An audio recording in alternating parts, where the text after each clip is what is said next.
Can you tell something now about the other properties and the processes? Especially what happened with Bled? The process should be already closed. There are no files. What's with that?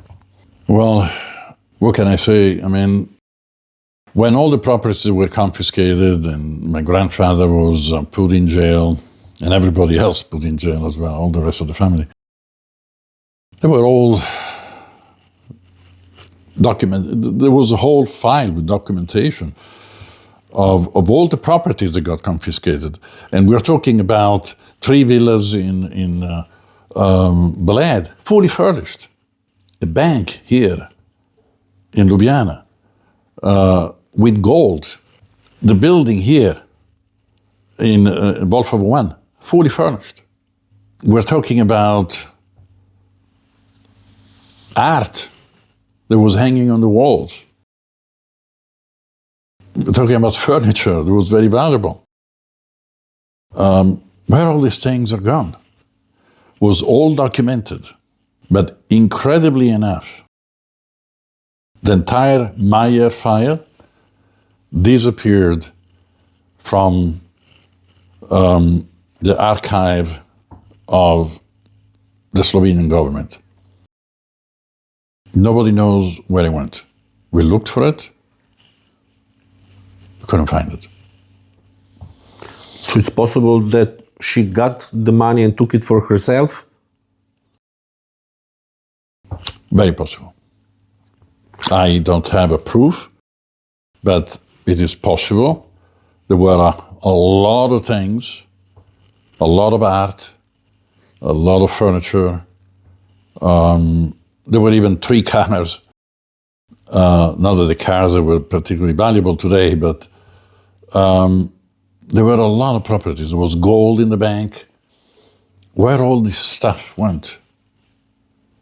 It was jewelry. I forgot about that. We had a lot of jewelry in the family. Where all these things they went?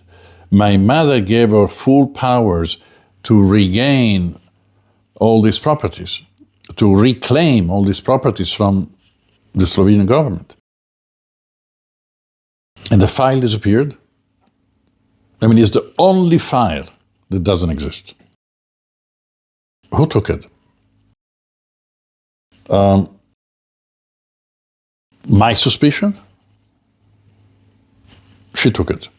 Prozenk took it. That's my suspicion.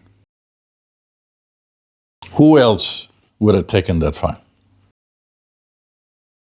In fact, there is a booklet that I found that we don't know who made it up and who printed it, because it doesn't show. But in that booklet, there are documents that would belong to that file.